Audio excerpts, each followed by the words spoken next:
Cara, tava vendo um vídeo bem bacana no Instagram do Bruno Pet e ele explica, né, que do minuto 74 ao minuto 80 o Brasil tocou na bola uma vez ou outra. Tipo assim, eles não conseguiam tocar duas vezes na bola. A Noruega já pegava a bola, né? Então, cara, que vergonha essa seleção brasileira, né?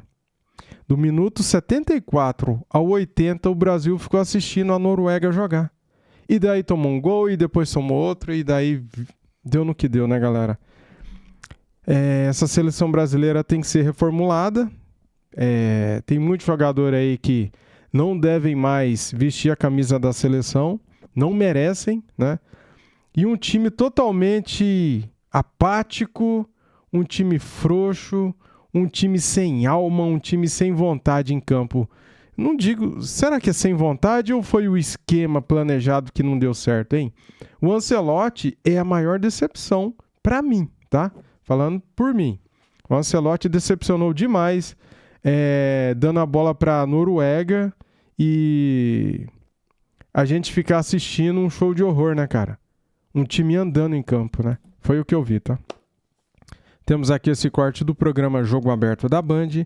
Vamos ouvi-los agora e tentar entender o que aconteceu, porque cada um tem um ponto de vista, né? As imagens são do Jogo Aberto, link na descrição como créditos.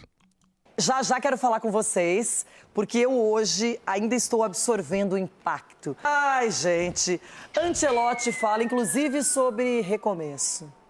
Eu acho que também no jogo de hoje se podia merecer ganhar o jogo, e quando passa un momento así, tú tienes que pensar que una derrota es el empiezo de una nueva aventura, de una nueva temporada. Tenemos que seguir trabajando, mejorando, encontrar nuevas ideas. Yo creo que no es la fin, es un principio del nuevo ciclo, esta derrota. Aquel momento no campo, o mejor, a tirar o penalti a Neymar, después Igor Thiago, después Rafinha, e depois Rafinha era Bruno Guimarães. E depois Bruno Guimarães era Martinelli. Escolhemos Bruno Guimarães porque pensávamos que era o melhor no campo. O futebol é assim, o deporte é assim. A vezes tu tens que manejar a tristeza de uma derrota. Estou bastante acostumbrado a isso. Vamos a manejar esta derrota com o novo impulso no trabalho e na avaliação dos jogadores. Vou mandar um recado para o Ancelotti, o que vocês gostariam de falar diretamente para ele. Usem o programa, a televisão, ao vivo. Edu, você começa, capitão, de capitão para treinador.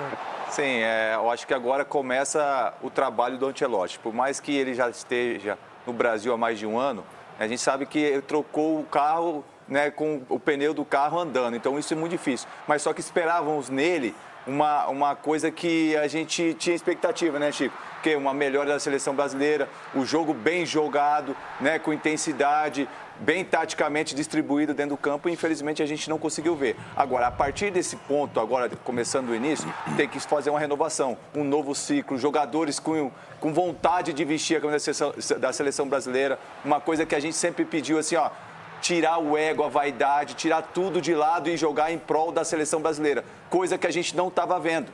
Então são coisas que você pega em outras seleções, tem isso. Como seleções menores que a nossa conseguem jogar, conseguem performar, conseguem marcar. Então na seleção brasileira os jogadores não conseguem. Ontem foi nítido, a gente não conseguiu nem roubar a bola da equipe noruega. Então isso muito também na questão da atitude dos jogadores dentro de campo. Sim. Renata, eu vou dar um recado porque é difícil você direcionar um jogador, mas aos jogadores e também, né, em geral, a nova geração. Seleção brasileira precisa ter ambição, tá? Precisa ter ambição. Eu vim de uma geração, talvez seja por isso que o Cafu tenha se tornado o maior lateral direito do mundo, né, do Brasil. Por tantos laterais que tinha na sombra dele, porque se ele vacilasse, os caras iam engolir ele. Entendeu? Então, talvez tenha sido por isso, porque todos os jogadores tinham ambição para vestir a camisa da seleção brasileira. No momento como esse, nós estamos falando que o maior artilheiro da seleção brasileira, numa edição de Copa do Mundo, foi Ademir Menezes, se eu não me engano, em 1950, com 9 gols, depois seguido do Ronaldo em 2002. Não é possível que num jogo desse o cara não tenha ambição para bater um pênalti, sendo o artilheiro da seleção brasileira, para quebrar recordes. Então, assim, você precisa ter ambição para ir para a seleção brasileira. É aquele momento, nós batemos na tecla aqui, como que faz para ganhar da Noruega, para não ser surpreendido, não deixa a bola chegar no Haaland. Cara, não é possível que você, na marcação, você não dê aquele algo a mais. Então, seleção brasileira é isso, Copa do Mundo é o algo a mais. A bola poderia até chegar no Haaland, né? Uma vez, por exemplo, mas a seleção brasileira, quando teve a chance, tinha que ter feito o gol que poderia ter feito, né? Não só o de pênalti, mas com o Endrick, que perdeu o gol na cara do gol, né? E tivemos também outras chances, com o Casimiro na cara do gol e chutou cruzado. Nem finalizou e nem cruzou. Chutou forte demais, perdeu um gol na cara também, né, cara? Não esqueça desse lance do Casimiro, tá? Se arrepender depois, porque não deu um carrinho, porque... Aí ficam falando do Neymar, o Neymar entrou nervoso. É isso que precisa a seleção brasileira, indignação, querer ganhar. E parece que nós perdemos, parece que nós acostumamos a perder. Então, a geração que vem agora tem a ambição de vestir a camisa da seleção brasileira, porque ontem a aceitação foi assim, absurdo, e isso que deixa a indignação do torcedor. Ronaldão, eu quero a sua opinião agora e o seu recado para o Ancelotti, para os jogadores, para quem estava lá. Para o Ancelotti é o começo da era dele, né? Ele passou pela primeira Copa do Mundo, já percebeu, e agora ele vai ter um peso maior. Porque eu acho que na história do futebol brasileiro, acho que nunca ficou tanto tempo sem um título da seleção brasileira da Copa do Mundo. Se não me engano, a próxima Copa vai bater quase 28 anos. É uma geração que está passando pelo futebol aí, que não ganhou nada praticamente, uma Copa América, que dá para comemorar aí. Não sei se pode comemorar isso ou não. Eu comemorei quando estive e fui como terceiro goleiro. Agora, o que a gente tem que ver porque nós não tivemos atitude, nós não tivemos pegada. Nós não tivemos aquele sangue no olho que é o comum do brasileiro, né? Aquela carga emocional que vai. Acho que só o Neymar entrou que ele perdeu a cabeça que falou, peraí, tô jogando do lado de robô aqui, então... Isso você vai ter que captar e ele vai ter que captar também.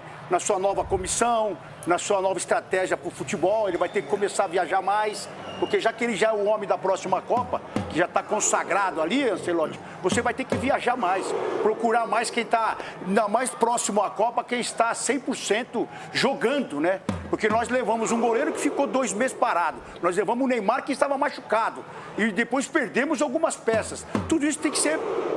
no mínimo, gerenciado de uma forma em que ele tenha no banco esse olhar para fazer as mudanças. Ele não teve praticamente. Eu tinha o Bruno Guimarães que bateu o pênalti, né? Parabéns, viu, Everton? A família está embaixo. Lembrando que era ele mesmo o cara daquele momento. A gente pode questionar o Vini Júnior, que era para pegar essa bola e falar, chamar o jogo para ele. Seria o momento dele fazer isso sim também.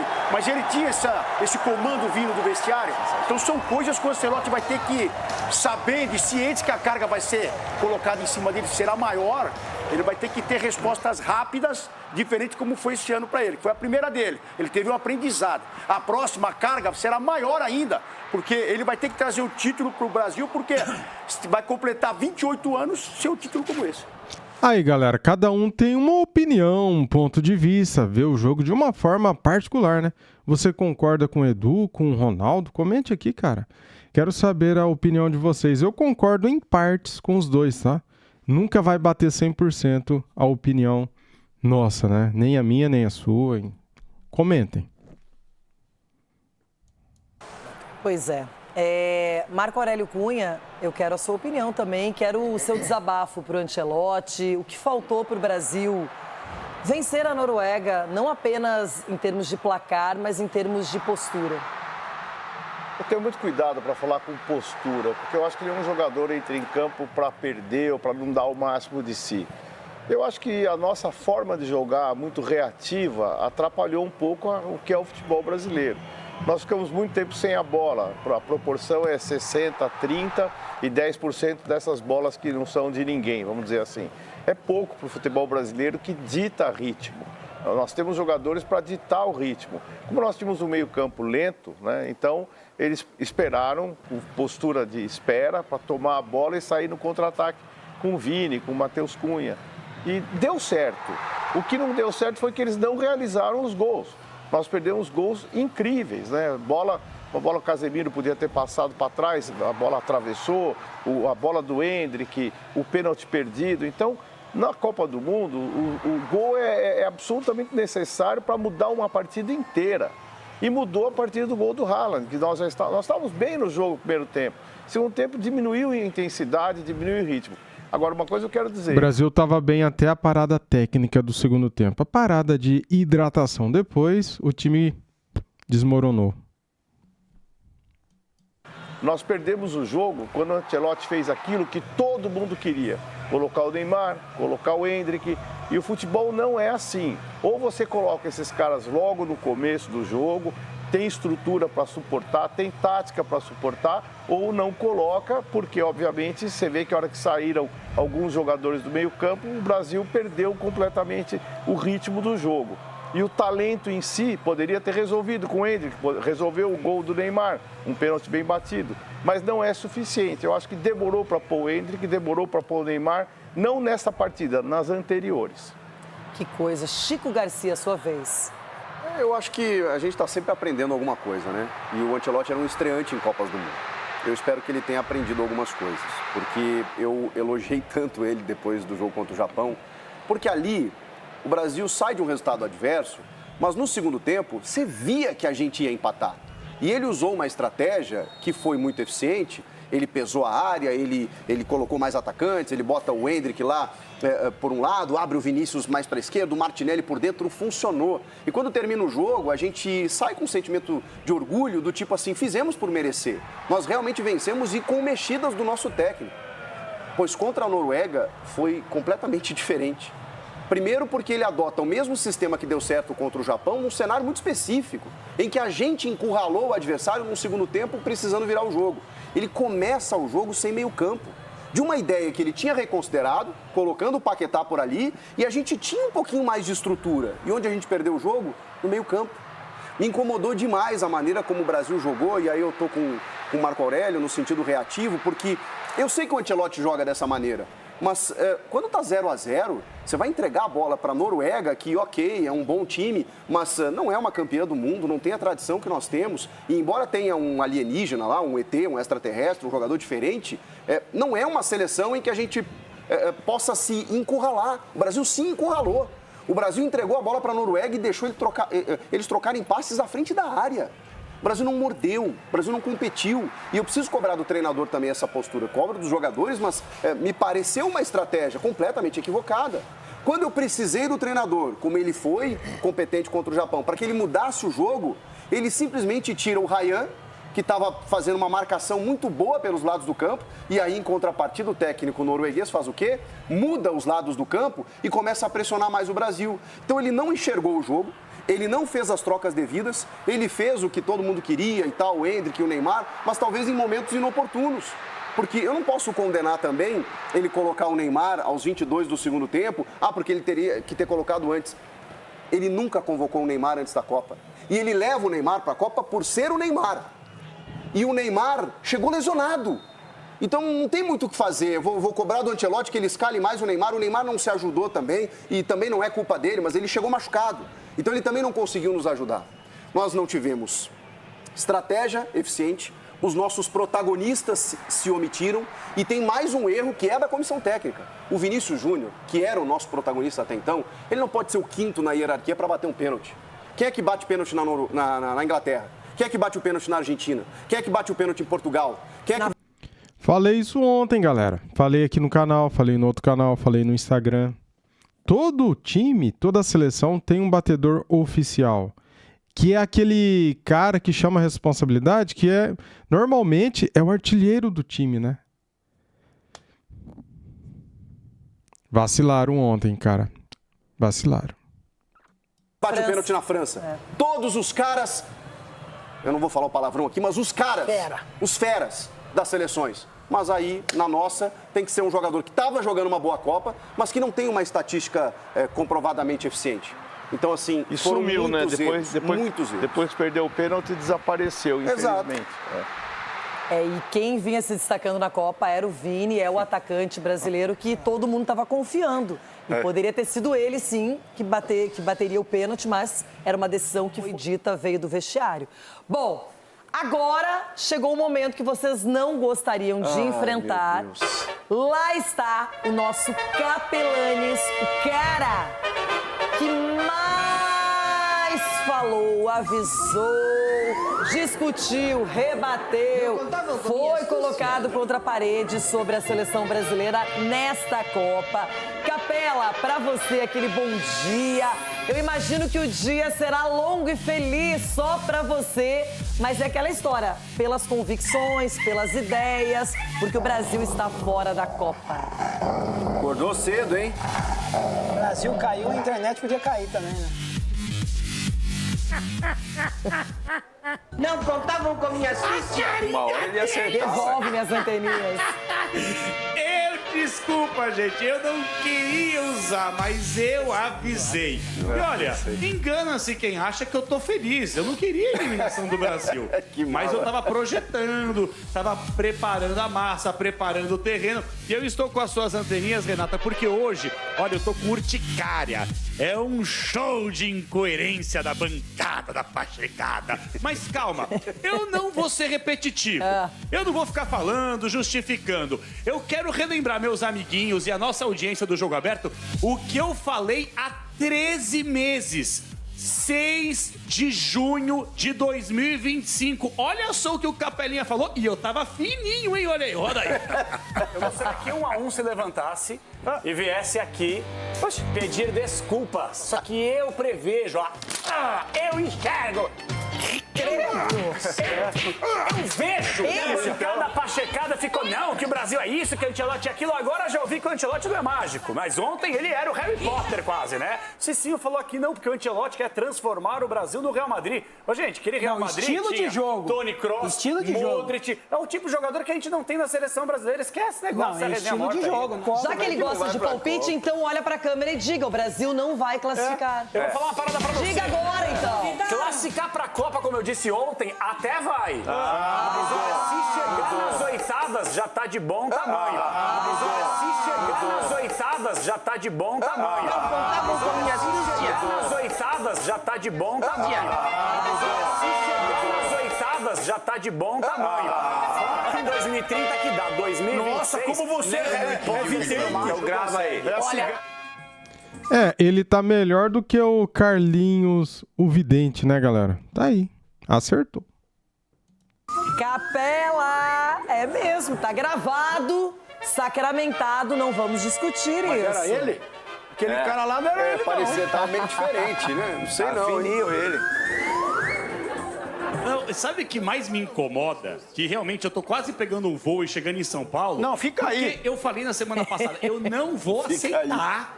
Eu não vou aceitar. Vocês aí da bancada da pachecada comecem a criticar o Ancelotti e esses jogadores. Que bom, que obrigado, viu, geral? Vocês colocaram o Chico aqui ao meu lado, o Chico tá aqui desse lado, né?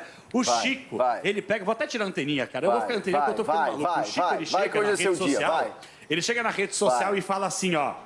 Oi, tudo bem? Melhoramos, evoluímos, estamos bem, rumo ao Hexa. Tava errado. Cara, me dá uma raiva, Chico, me dá uma raiva de você. Aí agora você tá criticando tudo e todos. Tira o Chico da tela. Só assim pra mim rir, cara, hoje. Porque eu tô triste, cara, sinceramente, aquela sensação ruim, né? Mas só assim pra eu rir, cara, tá louco. Coloca o Guimarães aí. Meu Deus. Coloca o Everton Guimarães. Vai piscar a carinha dele. Olha a carinha dele. Vou fazer assim, espelho na tela. O Pachecão, Mor. Olha a carinha do... Era isso que eu previa. E era isso que eu tava tentando evitar.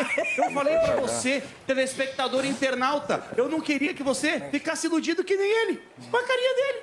Olha a carinha. Tira. Sai. Põe o doutor. Pisca o doutor pra mim. O doutor, cadê o doutor? Doutor. Bom almoço, doutor. Ó, doutor, eu não me engano. O senhor falou, preveu, que eu enxergo futebol, que é isso, que é aquilo. E agora tem o quê? O que dizer? O que o senhor tem a dizer? Tenho a dizer que o Brasil perdeu por conta de jogadas individuais não concluídas. Tivemos chance de ganhar muitas vezes o jogo. E não fomos eficientes. Futebol só ganha um. Você torce contra todos. Que o Pedro você torce a favor de todos. Harry Kane. O senhor falou que o Pedro é melhor que o Harry Kane. Agora uma brincadeira que eu fiz. Foi uma brincadeira. Deveria ter humildade para falar, Capela, você estava certo e eu errado. Pode tirar o doutor. Tira o doutor. Tira. Vou comprar sandálias da humildade. Tira o doutor.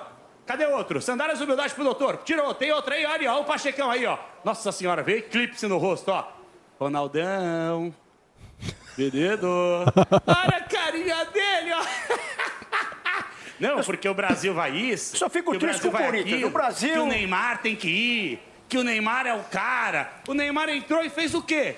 Não fez todo esse gênio que vocês estavam pensando aí, com condições, ele tinha resolvido. Tinha resolvido. Mas o tempo que ele jogou, ele foi lá e sapecou. Aí, tem mais Pacheco. Cadê o Cicinho? Não, peraí, eu quero o Cicinho. Olha a carinha dele, meu galáctico. Cadê o Real Madrid, Cicinho? Responde pra ele, cadê o Real Madrid que você prometeu pra gente, Cicinho, meu Deus? Na Espanha. Na Espanha. E aí? Ué, você quer o quê? É isso? Tá com o Mourinho lá. Você quer que eu fale com o Real Madrid? Tá onde? Tá de férias, é Copa do Mundo. Calma, o negócio é o seguinte, eu vou devolver pra Renata, porque o capitão eu vou pegar já. Calma que daqui a pouco vai chegar do Conde Drácula aí. Então é contigo, Renato. E eu dá tempo de você reconsiderar, hein, que o Edu, quando ele encara de frente... Ele não deixa nenhuma brecha, não é? Chiquito, você tem um recadinho antes desse embate entre Capela e Edu Dracena. Vai! Falar o quê, né, galera? Depois de uma eliminação de Copa, né, cara? É muito triste, né? A decepção é muito grande porque a gente via que a seleção brasileira estava em evolução, né? Depois que vence o Japão da forma que foi o final do jogo, eletrizante, né? Vencendo ali nos acréscimos. E a seleção do Japão é uma seleção boa, né? É um time bem organizado. Então a gente eu acreditava que o Brasil pudesse ganhar, mas que não seria fácil. Tanto é que eu falava aqui nos vídeos antes do jogo, né? A seleção brasileira não é favorita contra a Noruega, mas dá para ganhar, cara. Porque eu vi a Noruega jogando contra a Costa do Marfim e a Costa do Marfim deu muito trabalho para a Noruega. A Noruega venceu por 2-1 também com gol no final do Haaland, né? Então, assim, dava pra vencer.